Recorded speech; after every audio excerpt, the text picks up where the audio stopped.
Shalom bien-aimés, vous qui nous suivez de partout, que la grâce et la paix de notre Seigneur vous soit accordée.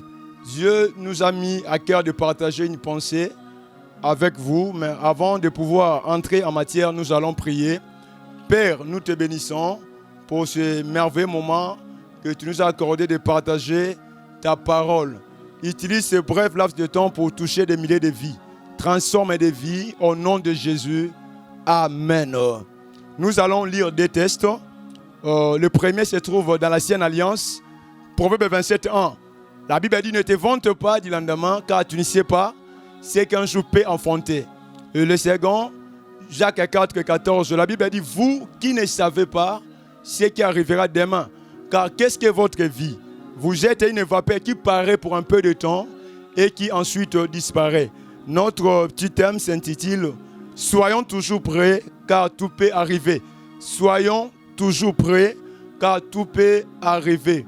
Au début de cette année, nous avions échafaudé des plans qu'on aurait dû mettre en exécution au cours de la première partie, de la deuxième partie de l'année. Voilà, notre grande surprise, le coronavirus s'est pointé. Il est venu, comme on dit en français, comme un cheveu dans une soupe. Le coronavirus a chamboulé nos programmes, nos plans, nos prévisions. Nous avons dû mettre en veilleuse nos calculs. C'était pour la toute première fois que près de la moitié de la planète soit confinée. Et je crois que toi et moi avions tiré des leçons à travers cette crise planétaire. La Bible dit dans Ecclésiaste 7:14, au jour du bonheur, sois heureux. Au jour du malheur, réfléchis. Dans Proverbe 16:20, il est dit: celui qui réfléchit sur les choses trouve le bonheur. Nous avons tiré plusieurs leçons à travers cette pandémie. L'une des leçons que nous avons apprises, c'est que l'homme est limité. L'homme n'a pas la maîtrise de tout. Il y a beaucoup de choses qui échappent à notre contrôle, à notre vigilance, à notre connaissance. On ne savait pas, à l'aube de cette année, que nous serions confinés pendant 5 mois. Nous n'irions pas au lieu de travail, nous n'irions pas au lieu de culte, nous n'irions pas aux universités, nous serions terrés dans nos maisons. Ce sont des choses que nous n'avons pas prévues, des choses auxquelles on ne s'attendait pas. La Bible dit dans Ecclésiaste 11:2, tu ne sais pas quel malheur peut arriver sur la terre. Dans Jacques 4:14, il est dit que vous qui ne savez pas ce qui arrivera demain. Aujourd'hui, nous connaissons Covid-19, mais que nous réserve l'avenir, ça, nous l'ignorons. Dans Proverbe 27:1, la Bible dit: on ne sait pas ce qui arrivera même le long de cette journée. Ce qui se passera plus tard, dans 2 heures ou 3 heures, nous l'ignorons. Au fait, c'est Dieu seul qui est le maître des temps et des circonstances. Des imprévus peuvent arriver, court-circuiter nos plans. Parfois, des choses ne se passeraient pas comme prévu. La Bible dit dans Proverbe 19:21, il y a dans le cœur de l'homme beaucoup de projets, mais c'est le dessein de l'Éternel qui s'accomplit. C'est pourquoi, bien-aimés, nous sommes en train de dire: soyons toujours prêts, car tout peut arriver. Beaucoup de choses peuvent se passer indépendamment de nos plans, indépendamment de nos projets, indépendamment de nos programmes. Beaucoup de choses peuvent arriver contre notre gré. C'est pourquoi nous avons tout intérêt à nous préparer à tout bout de champ, à toute éventualité. Il y a des éventualités auxquelles nous devons nous préparer. La première éventualité, c'est le retour de notre Seigneur Jésus. Encore à la Bible, le retour de Jésus peut se passer à n'importe quel moment. La Bible dit dans Matthieu 24:44, tenez-vous prêts, car le Fils de l'homme viendra à l'heure où vous n'y penserez pas.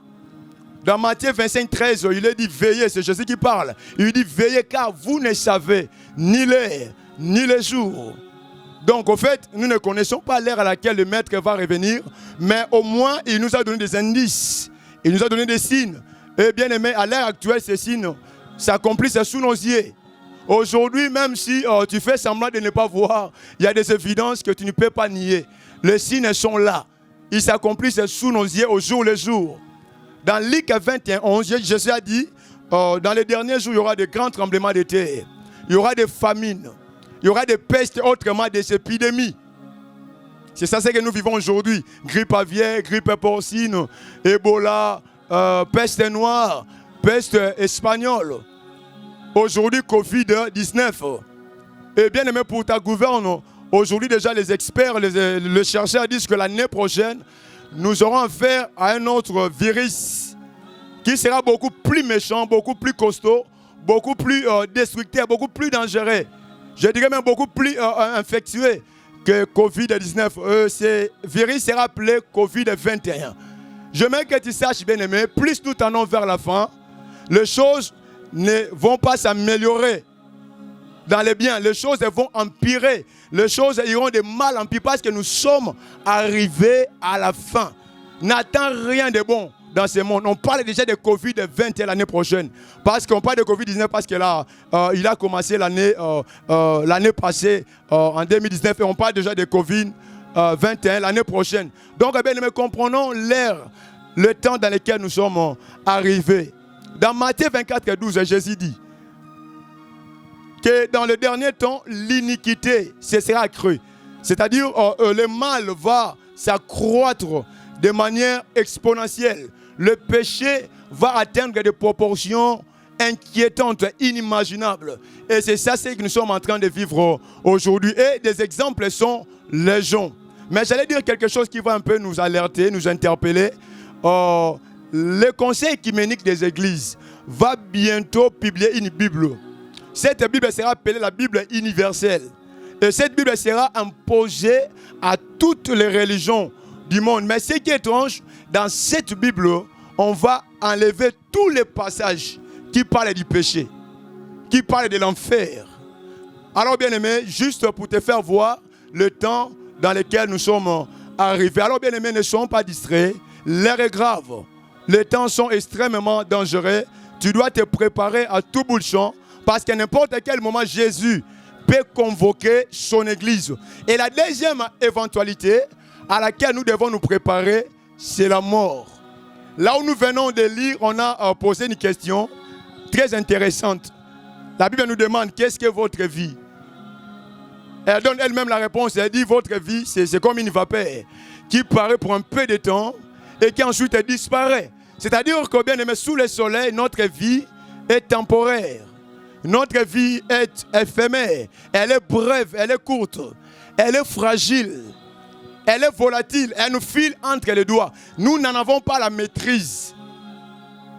D'ailleurs, dans Ecclésiaste 8:8, la Bible dit que l'homme n'est pas le maître de son souffle pour pouvoir le retenir. Dans Job 12:10, il est écrit, Dieu tient dans sa main l'âme de tout ce qui vit et le souffle de toute chair d'homme.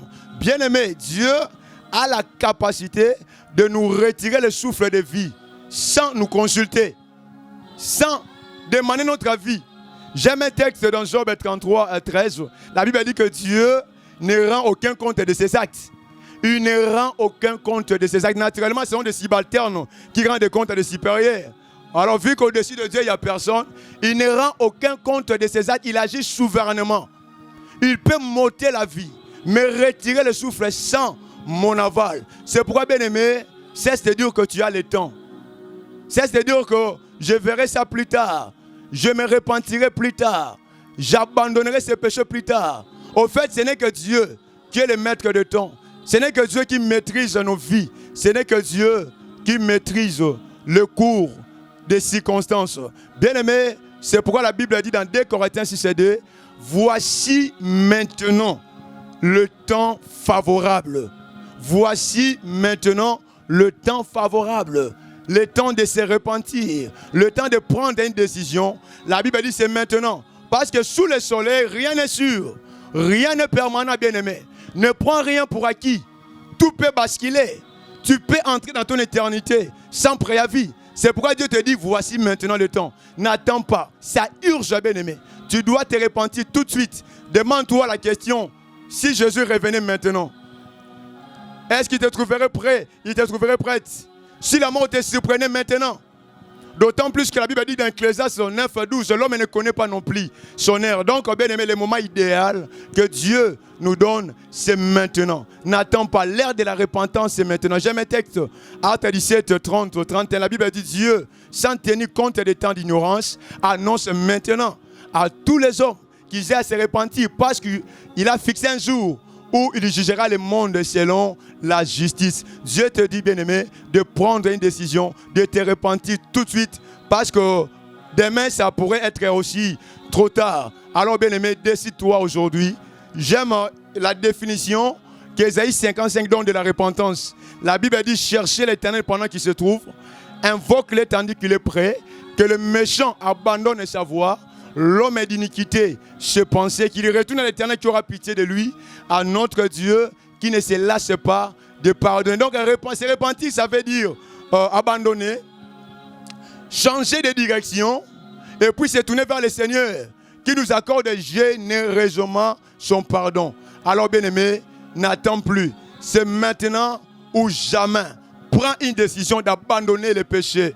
Toutes formes de péché, le péché dans toutes ses formes, dans toutes ses facettes, l'impudicité, la fornication, la masturbation, l'avortement, la pornographie, les mensonges, les vols, l'escroquerie, la magie, que sais-je encore, abandonne ces choses. Bien aimé, il se peut que tu es déjà chrétien, tu vas dans l'église, mais tu vis dans l'hypocrisie, tu vis dans la duplicité. Il est plus que temps que tu mettes de l'ordre dans ta vie chrétienne. La Bible dit dans Job 34, 21, Dieu voit la conduite de tous.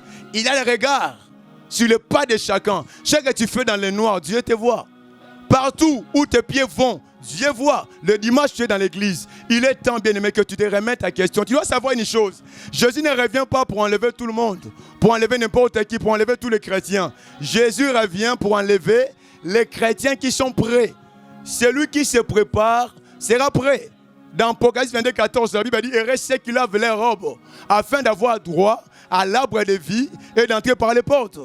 Dans Hébreux 12, 14, il est dit, sans la sanctification, personne ne verra le Seigneur. Bien-aimé, il est temps que tu te remettes à question, que tu laves ta robe, parce qu'à n'importe quel moment, Jésus peut revenir, la trompette peut sonner, et la mort, n'oublie pas, nous guette à tout bout de champ.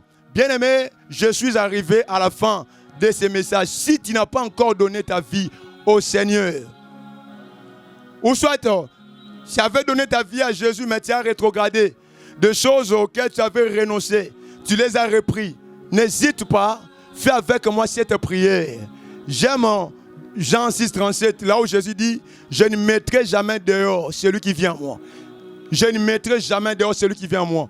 Peu importe ce que tu as fait, sache que la grâce de Dieu est disponible aussi longtemps. Nous sommes en vie. Fais avec moi cette prière. Là où tu es, tu inclines ta tête. Nous allons prier. Prie après moi.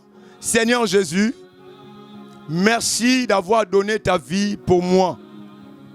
Aujourd'hui, je viens au pied de la croix. Aie pitié de moi. Pardonne-moi. Efface mes péchés avec ton sang. Efface mon nom du livre de la mort. Efface mon nom de la liste des candidats de l'enfer. Inscris mon nom dans le livre de vie. Je prends un engagement solennel de renoncer au monde, de renoncer au péché, de renoncer à la chair, de suivre Jésus jusqu'à la fin de ma vie. Je reçois la vie éternelle. Je suis devenu une nouvelle créature. Amen. Je vais prier. Très simple, je prie pour toute personne qui a écouté ce message, que ce message soit scellé par ton sang, que l'ennemi ne le vole pas, qu'il produise au centuple. Seigneur, je prie, préserve leur foi, préserve cette foi naissante, affermis-la. Au nom de Jésus, je brise des pouvoirs, l'emprise que le péché avait sur mes bien-aimés. Au nom de Jésus, il est écrit, si le Fils de l'homme vous affranchit, vous serez réellement libre. Au nom de Jésus, Amen. Acclamons le Seigneur, que Dieu te bénisse. Merci pour l'attention soutenue que tu as accordée à ce message. Si tu as fait cette prière, en tout cas, bravo, félicitations. Tu es devenu enfant de Dieu. N'hésite pas à nous contacter à travers le numéro qui est affiché au bas de l'écran. Que Dieu vous bénisse. Je dis merci à tous mes héros dans l'ombre, mes partenaires qui ont rendu possible cette mission. Que Dieu vous bénisse. À la prochaine.